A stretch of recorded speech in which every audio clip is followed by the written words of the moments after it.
Hey guys, welcome back to my channel. If you're new here, my name's Lanice and this is Elsie Enchanted. This channel has nothing to do with horror movies, basically anything outside of Disney, really. My non-Disney content is extremely low. However, since I came back from my big Disney trip from last August, my obsession with Disney has kind of like taken a nap and it's still resting right now, and it's allowed me to focus on other aspects of my life, whether that be like other passions and interests and things of that nature. I sometimes go on like benders and I have like highs, where like I'm obsessed with things, and the most recent obsession that I've come across is the reimagined new spiritual sequel to the 1992 Candyman movie. And this is coming from a new fan because I had never seen the movie as a kid or growing up or whatever. I don't remember ever watching it. I feel like I got it confused with Hellraiser, Pinhead, I think. Because I actually just watched the Candyman movie the other day and I have zero recollection of ever seeing it.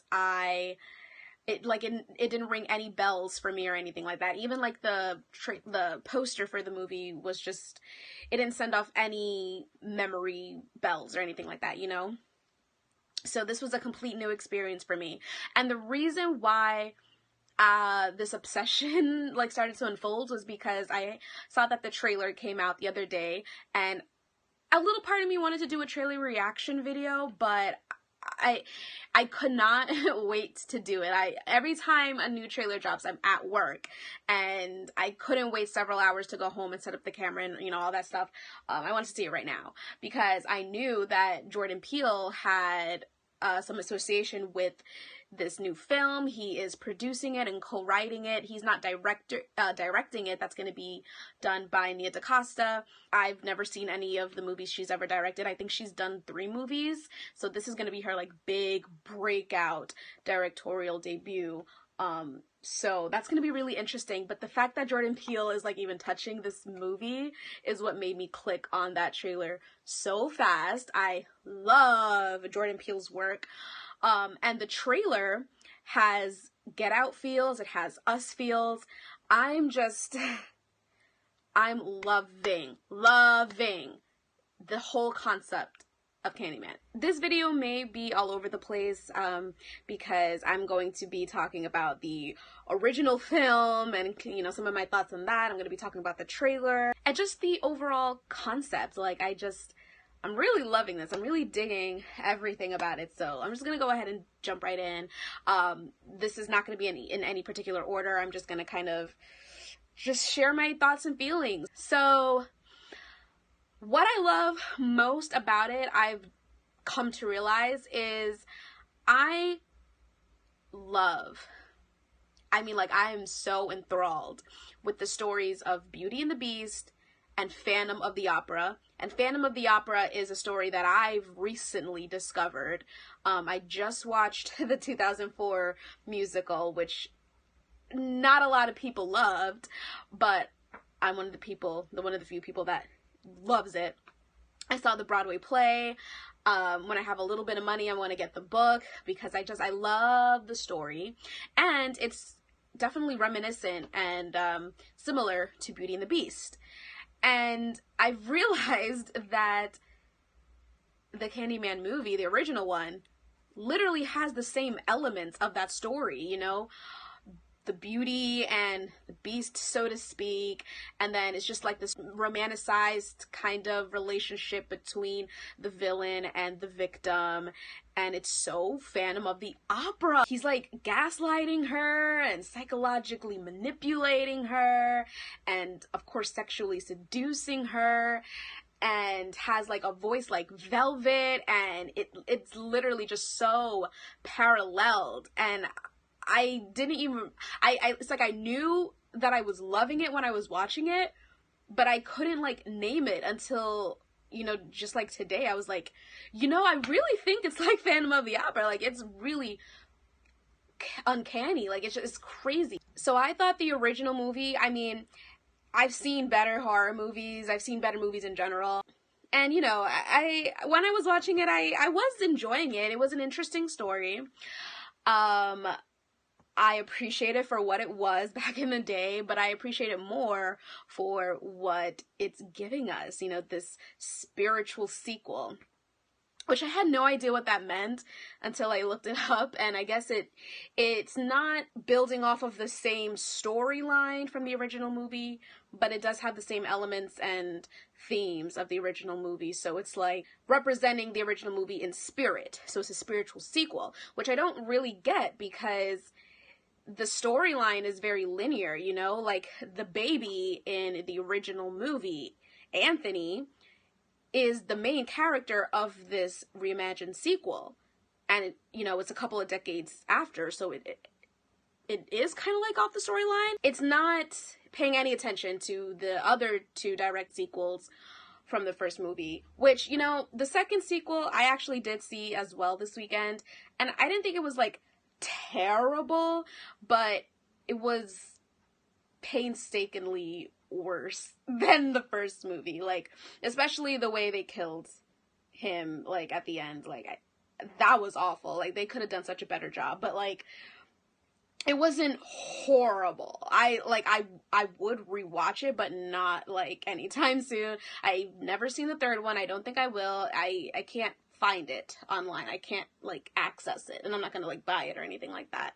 But I guess I don't need to, because it has nothing to do with this new movie coming up, and from what I can see, and from what I hear, it's, like, hot garbage. Another thing that I really like about this whole Candyman concept is the look of the villain, the character. He literally just looks like a man. It's so cool. He just has a hook for a hand, like a bloody hook with rusty nails in his stump, and that's it, you know, and he has all these, like, ghostly powers, of course, and his voice, like, just so velvety, silky smooth. He's very, you know, like, I love what they did with the character. It's just different. It's not like a Freddy or a Jason or Michael with the masks and things like that. He just looks like a man, and I think that's really cool. He doesn't look scary. He doesn't sound too scary at all. So I'm gonna just kind of jump into the whole trailer, because I've now watched this trailer probably a good, like, 30 plus times.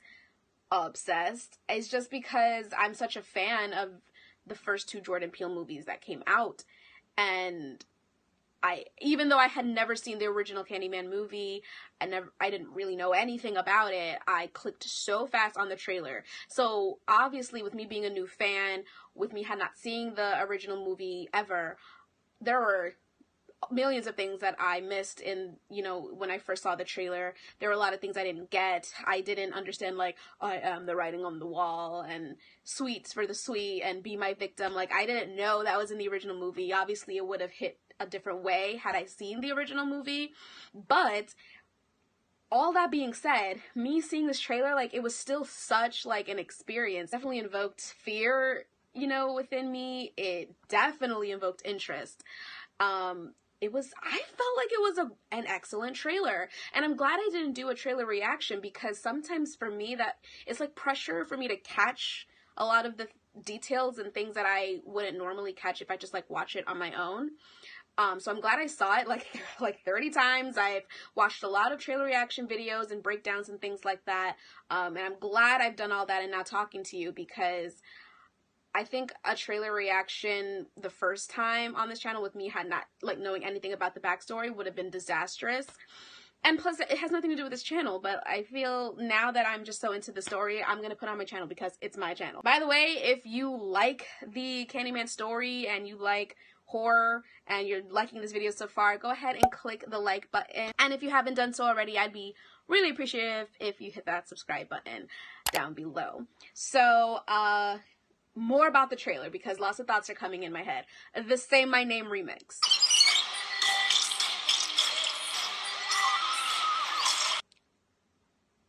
Okay, so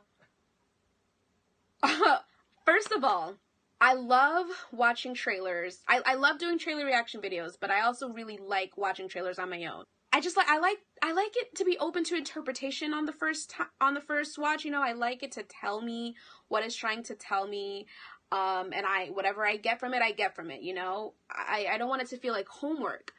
So I love the first impression feeling. So when I watched it and I heard the Say My Name remix, I was just like, yo, you know, because that's coming from like a Destiny's Child fan, a Beyonce fan. It was so cool. It's not as transmogrified as it was for like the I Got 5 on It remix. Dope. I listen to that almost every day, you guys. I listen to the original song and I listen to the Tethered remix. Love it.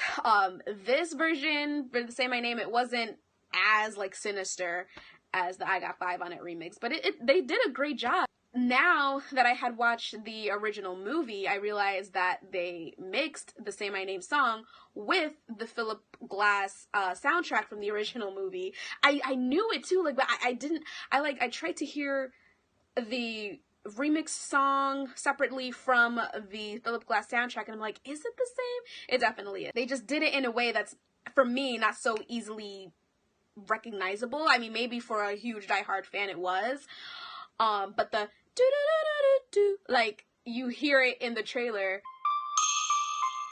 but then like the whole like opera kind of sounding like choral sound you hear in this remix, I don't really hear in the original. So comment down below if I'm wrong. I'm of course gonna watch the original again, but like I didn't pick it up, but now I am. It's just so cool.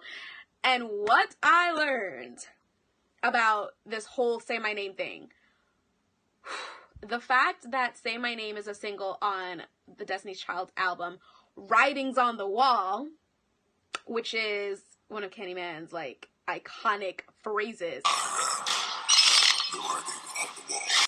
was just like, yo, it was just so meant to be. Like it was like perfectly crafted and it was just excellently selected, you know? Like, it was just perfect. The whole fact that like Beyonce's congregation is the beehive, like, it's really cool. I love that, like, I have all these emotions even though I'm like a really new fan. I'm like a newborn, but I don't care. Like, it's just so cool. I love Easter eggs. I love connecting the dots. I love like intricate stories. I did see a lot of people give grief about the whole Say My Name song being remixed into this like creepy version, because I feel like a lot of people are getting bored and annoyed with this Jordan Peele trait of him remixing hip-hop and R&B songs into, you know, a scarier version of it, which I mean, I think it's cool, it's refreshing, and I feel whenever I hear a remixed version of a scary remixed version of the song, it's gonna be a great movie. Like, I don't understand why people would be getting annoyed. Like, I feel like people easily get bored. I think it's still really cool. There are other songs that they could have selected, you know, like the Who Can Make the Sun Rise? The Candyman. The Candyman.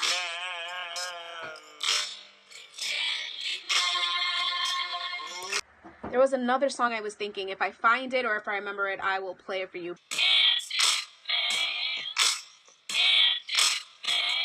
But I think the whole choosing the Say My Name song based off of what I, you know, just previously said, it just makes a lot of sense. So aside from being a Jordan Peele fan and the Say My Name remix, I think I really loved the trailer because it's just so entrancing. Like, I felt like it had two different sides of the trailer, which I think a lot of good trailers do have. They have like the basic plot, you know, like the what is this movie about, and then the second half is just like the, oh, you know, like, we're getting into it, like, what is going on?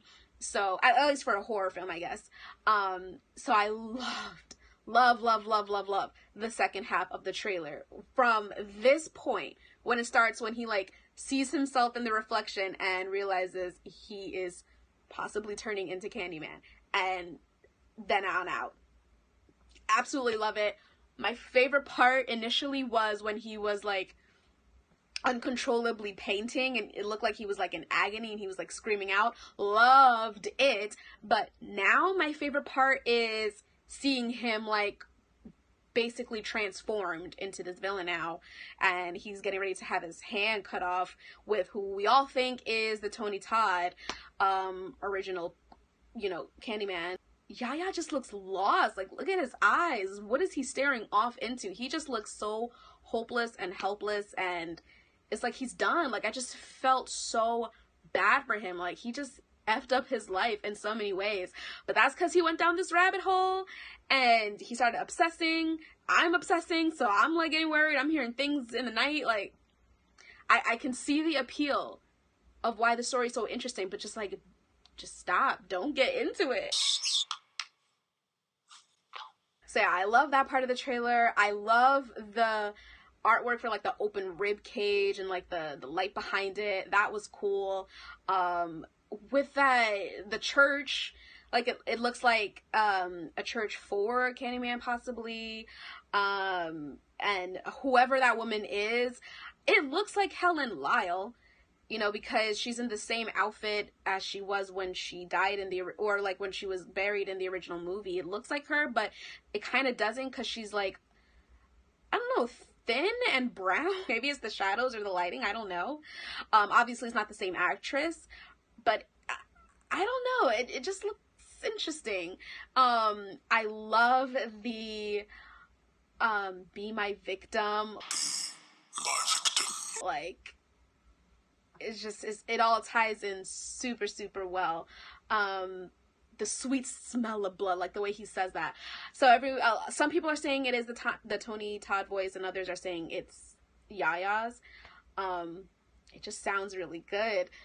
I love how they are bringing in the actress from the original movie, Anne-Marie McCoy. Well, that's the character name. Vanessa Williams, I believe, is the actress's name. They are bringing her in, same character, everything is just picking up where we left off. She looks flawless, doesn't age at all. I like how they also toned down her acting. Obviously, she was like in her early mid-20s in the first movie, and she kind of sounded like,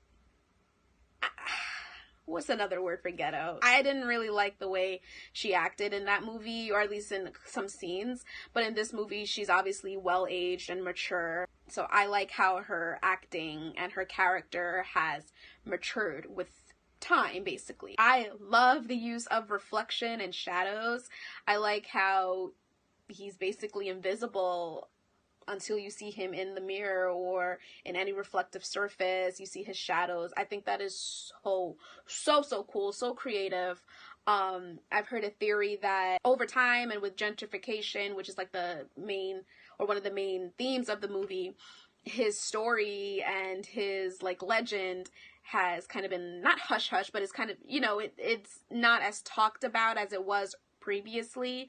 So his powers have weakened, I guess. So he can't really show up in physical form as he used to, like in the other movies. So now he's like passing on the torch to Anthony McCoy to keep the legend alive, which I think is really cool. I would like to see more of Helen Lyle, because we only did really just see her kill off her ex-husband, and we saw that she liked it. I mean, it looked like she liked it, and now she's a part of folklore, but no one, I wish they would kind of pay more attention to that a little bit. I not that they have to do in this movie, I just kind of wanted to see more of that. I can't believe it's in June. Like, it seems so far away. I'm really excited to see how the directing's gonna go, since Jordan's not directing himself, but I'm sure it's still gonna be just like so amazing. I think just like the sound, like the use of sound and like the noises you hear in the trailer, like when that woman was just like yeeted off the ground and you just hear like her kind of like squealing or whatever, and you hear like a crunching noise, and then the chorus, the song is going on in the background, and then just it's just all so wonderful. I do also just want to point out that yes, I did see the reflection in the police car window is not Yaya's face directly. It looks like a digitally de-aged version of Tony Todd. I did notice that the first time. I was like, that is not him. Who is that? So I thought that was really cool. Watching the first movie and researching like the use of bees and how they had to use like freshly hatched bees that don't sting or fly for that iconic like bee scene between Candyman and Helen, like it was really cool. They really went all out. They hypnotized Virginia Madsen so that every time she saw Daniel, she'd be like entranced or whatever. Like they really went all out. I can't wait to see what this new movie has in store, what they're going to do for this time around. Anyway, I'm babbling, but I just want to tell you guys that I'm really looking forward to Candyman. But guys, let me know what you think in the comments down below. Let me know if I missed anything. What else should I know? Are you guys going to see the new Candyman movie? What do you think about the trailer? What did you think about the original movie? I want to know your thoughts. Does anyone out there like the third movie? I'd love to meet you. And that's it for this video. Thank you guys so much for watching, and I will see you in my next one. Bye!